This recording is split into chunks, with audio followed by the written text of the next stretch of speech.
யார் இந்த அம்பேத்கர்? இவரை பார்த்தாலே சிலருக்கு அவ்வளோ பயம். இன்னும் சிலர் இவரை கடவுளுக்கு நிகராக பார்க்குறாங்க. ஒரு சிங்கத்துக்கு பயந்து அந்த சிங்கத்தை கூண்டுக்குள்ளே அடைச்சி வைக்கிறது போல இவருடைய சிலையை இன்னைக்கு பயந்து சில இரும்பு கூண்டுக்குள்ளே அடைச்சி வச்சிருக்கிறது ஏன்? இவர் மேலே மட்டும் ஏன் இவ்வளோ வெறுப்பு? அதே சமயத்தில் இவர் மேலே மட்டும் ஏன் இவ்வளோ அன்பு? அப்படி இவர் என்னதான் பண்ணிட்டாரு? வெறும் கோட்டு சூட்டு போட்டுட்டு கையில் ஒரு புத்தகத்தை வச்சுக்கிட்டு அழகா நிற்கிறாரு இந்த மனுஷன்.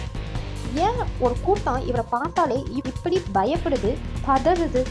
இவரை பற்றி பேசினா ஏன் இன்னைக்கும் சில இடத்துல ஒதுக்கி வைக்கிறாங்க, அவமானப்படுத்துகிறாங்க, அவங்க உரிமையை பறிக்கிறாங்க?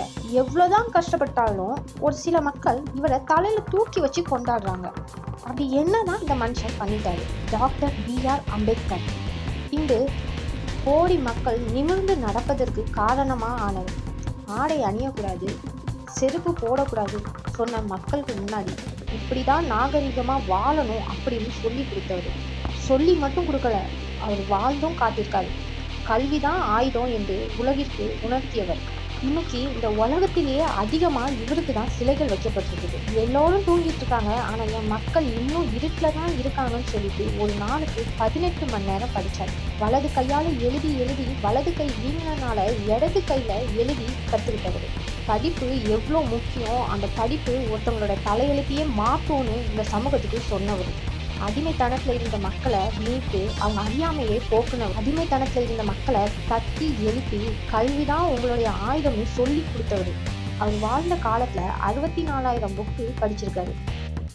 இவர் எழுதின புக்கு இன்னைக்கும் அமெரிக்காவில் சிலபஸாக வைக்கப்பட்டிருக்கு. படித்தா தலையெழுத்து மாற்ற முடியும்னு சொன்ன தலைவர் அவர் சொல்ல மட்டும் செய்யலை, அவர் செயலையும் செஞ்சு காமிச்சிருக்காரு. ஒரு சாதிச்ச தலைவரை இன்னைக்கு இந்த சமூகம் ஒரு சாதி தலைவராக மாற்றி வச்சிருக்கு. இவர் ஒரு சாதிக்கான தலைவர் இல்லை, இவர் இந்த உலகத்திற்கான சிறந்த ஒரு தலைவர். பிறப்பால் ஒருவனும் உயர்ந்தவன் தாழ்ந்தவனு கிடையாது, நீ வாழ்கிற வாழ்க்கையில தான் இருக்குது நீ உயர்ந்தவனா தாழ்ந்தவனா அப்படின்னு இந்த உலகத்துக்கு சொன்னவர் தான் டாக்டர் B.R. அம்பேத்கர்.